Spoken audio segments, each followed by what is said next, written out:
Hello everybody, Texas Man here. I hope you guys are all having a fabulous day. Give this video a thumbs up if you guys really enjoy it. Subscribe if you guys haven't already. Also do me the biggest favor of all, hit the bell notification button so you guys don't miss out on future videos or streams here on my channel. And I know that part 2 here of Delta Force ended up getting cut short. I had a power surge, and so my camera that I was using at the time unfortunately is gone. So I ended up buying the exact same type of camera to replace it. So I do apologize for the video just coming to an end and there being some glitchy editing.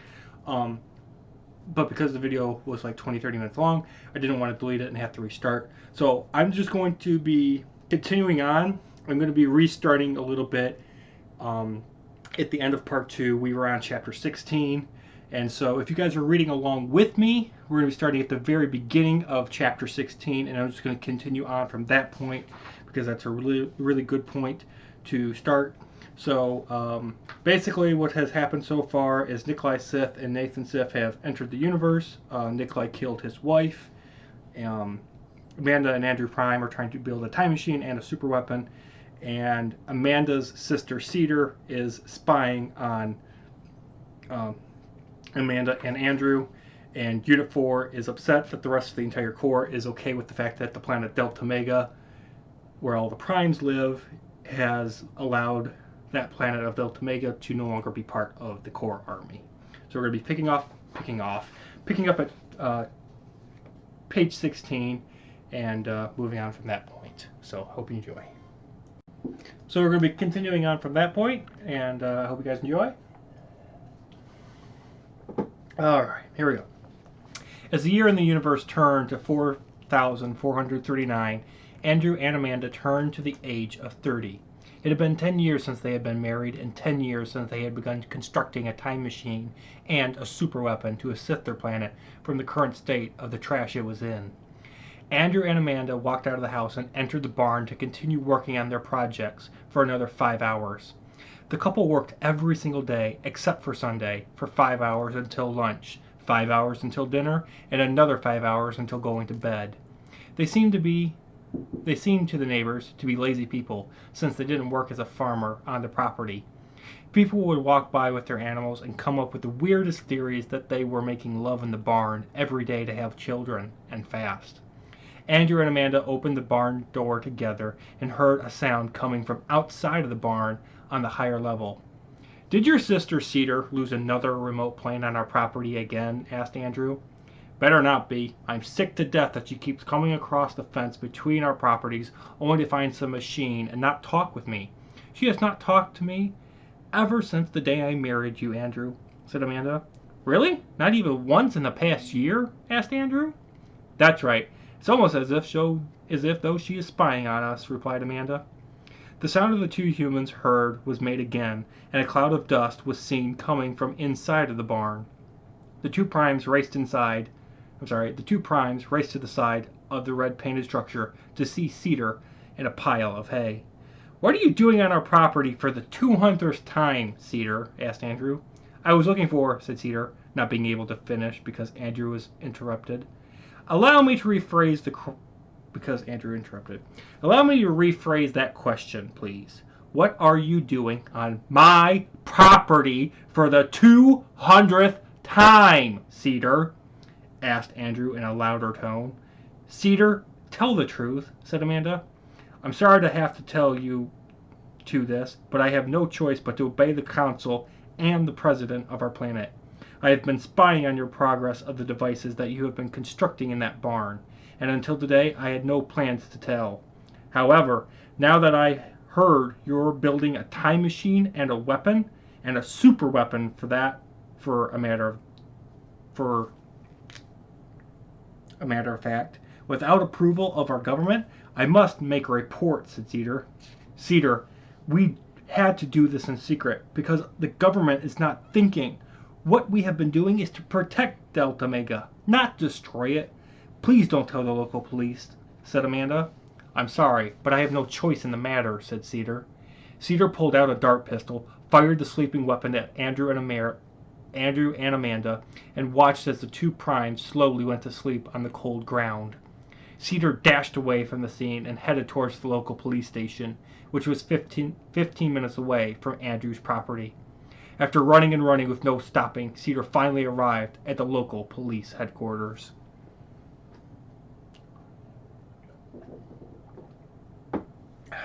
"Hello, ma'am. How may I help you?" asked a police officer. "Hello, my name is Cedar, and I believe that my sister and her husband have been, and still are, breaking Law C-40196B," answered Cedar. The officer stood out of his lazy boy, approached the other side of the desk, and looked deeply into the eyes of the woman. "Are you saying that someone in Delta 6 is constructing something military or scientific on the planet without the Council of Flint or President Jeremy's approval?" asked the officer.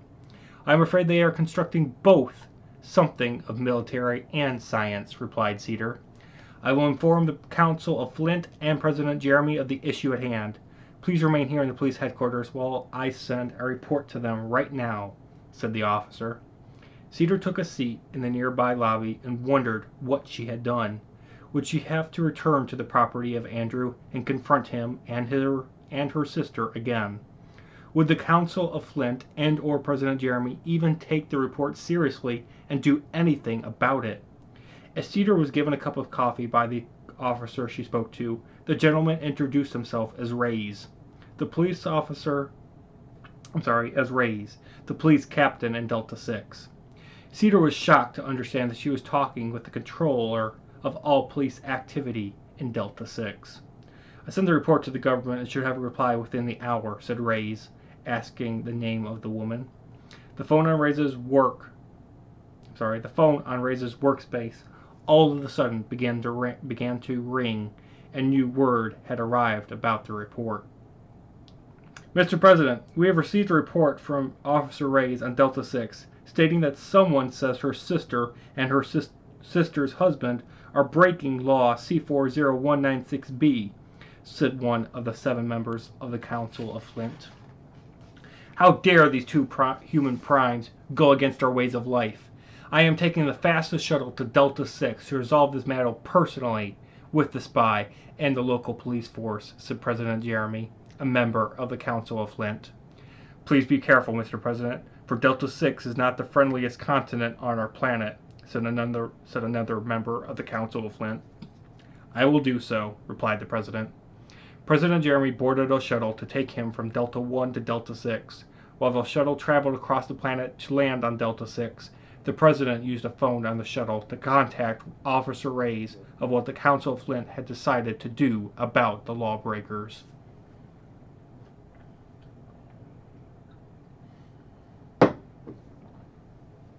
Officer Reyes walked over to his desk phone, picked it up, and placed the speaker side next to his right ear. "Hello, this is President Jeremy, and I need to speak with Officer Reyes of Delta 6's police force," said the voice on the other line. "This is him speaking," replied Reyes. "Hello, Reyes. I'm on a shuttle to Delta 6 as we speak, and I need you to have the person who spied on the lawbreakers to remain at police headquarters until I arrive. I will be there within 1 hour to take care of this matter personally and make sure these people understand Law C-40196B clearly as a crystal," said President Jeremy on the shuttle. "Will do, Mr. President," replied Reyes. Reyes placed the phone down on his desk and looked at Cedar, still sitting in the chair. "The Council of Flint and President Jeremy, I think, are ruling out the imprisonment of the lawbreakers. Furthermore, President Jeremy is currently on his way on a shuttle that will arrive within the hour. He requested that you remain here at police headquarters for some reason. I think he wants you to guide him to the exact location of the property with the 2 devices the 2 primes have constructed," said Reyes.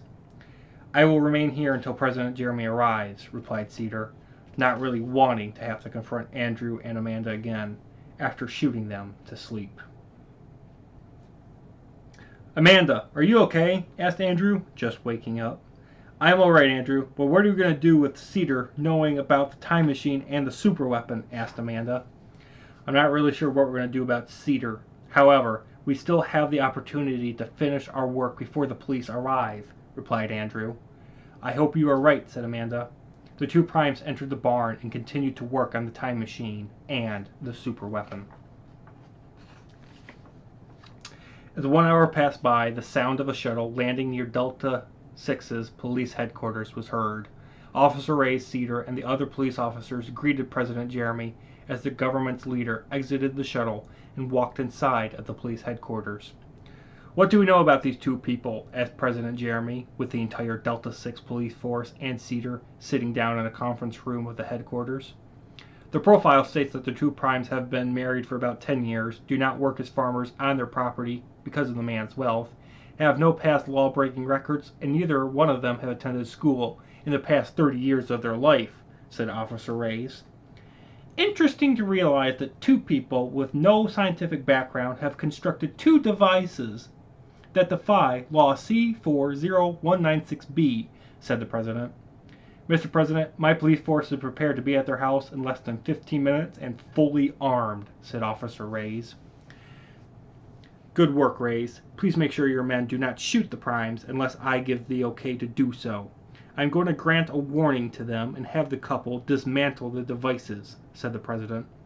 President Jeremy, Officer Reyes, Cedar, and a group of 10 officers left the headquarters, entered police cars, and drove towards Andrew and Amanda's property, located 15 minutes away. Finally, after driving past numerous farm properties, the squad of 12 primes arrived on the property of Andrew and Amanda. The group left the police cars, followed Cedar to the location of the barn, and the police officers prepared to open fire while Reyes opened the doors. Reyes quickly opened the doors, and the 10 police officers dashed into the barn.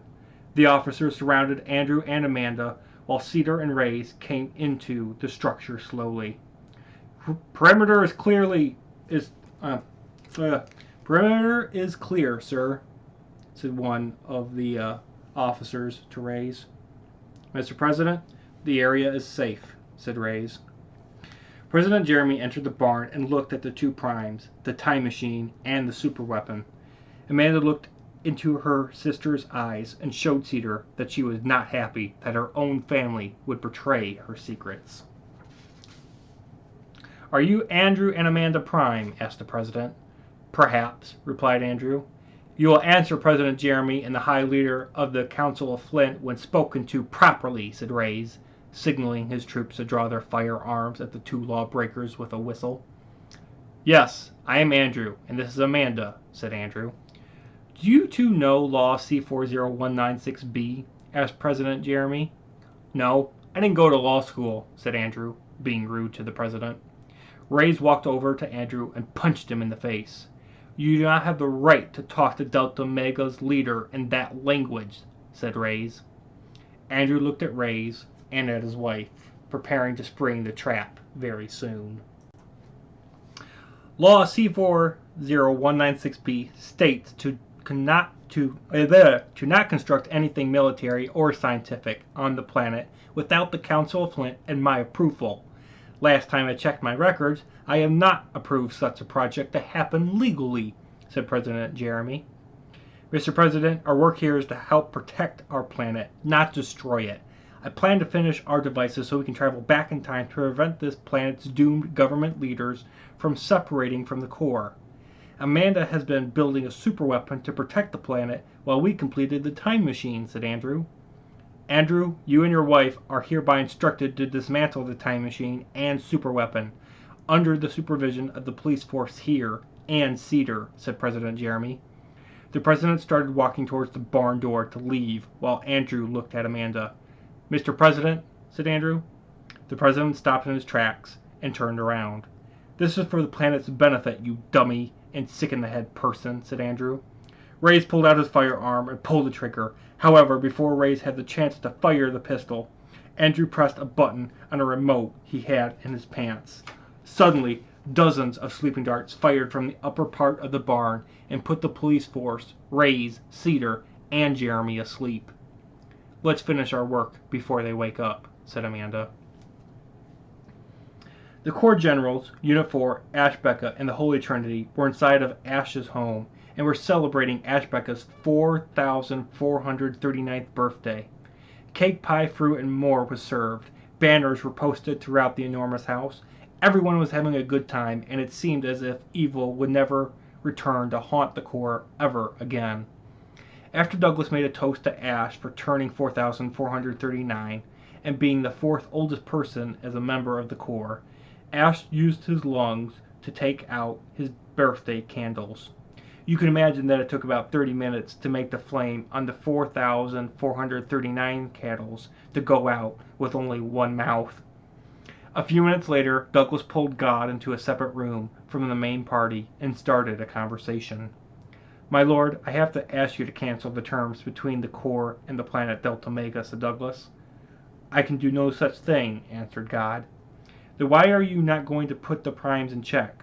They left this planet, New Heaven, many years ago under our control to make Delta Mega a core stronghold, not some separate planet," said Douglas. "I have my Son and the Holy Spirit's support on this matter. I will not change the terms, General Douglas," said God. "Why? What happens if evil returns and focuses on Delta Mega, since it has no military power? What is your plan for those millions of people that I believe are being treated poorly?" asked Douglas. "I am not at liberty to discuss this matter any further while here," said God. "You will never have the liberty to discuss this matter anywhere or any time, my lord," said Douglas. Douglas walked out of the separate room and joined the party, while God thought to himself this thought: "Soon Unit 4 and Ashbeka will learn that everything I do is for a reason. A good reason."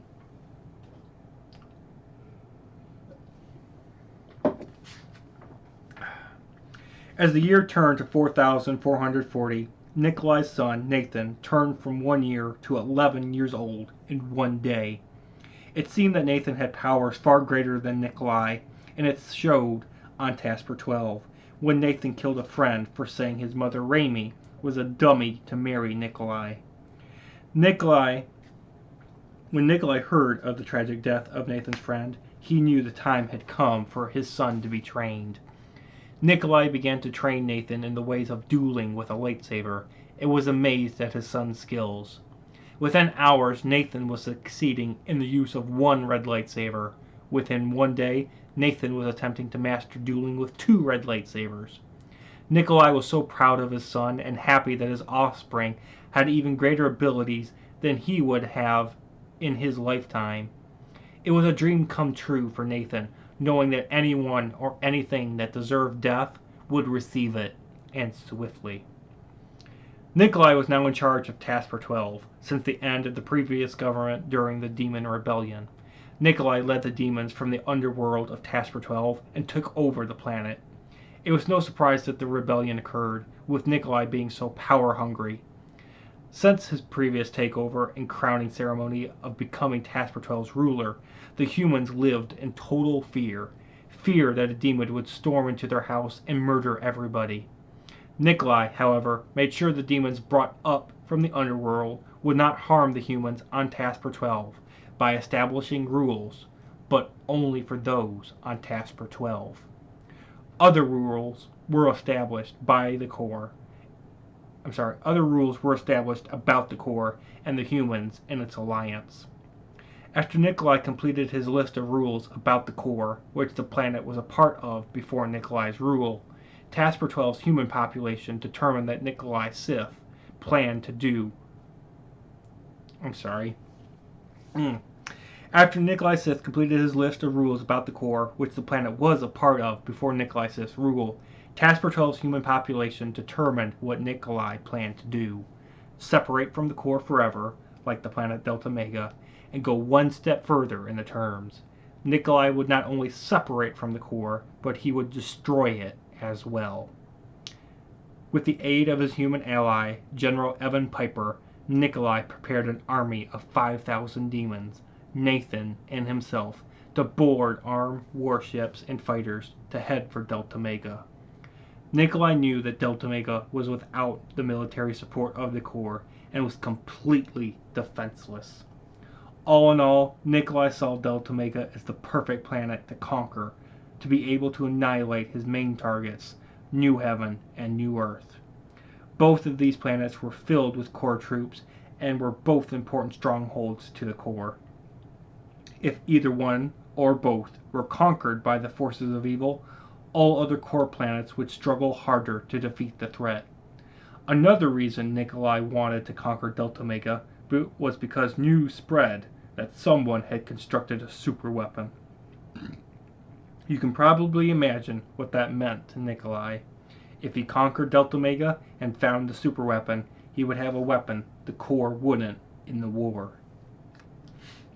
Nikolai's plan seemed to be solid as gold. However, he overlooked the fact that the person who built the superweapon had a husband that built the time machine that would alter past events and prevent new ones from occurring.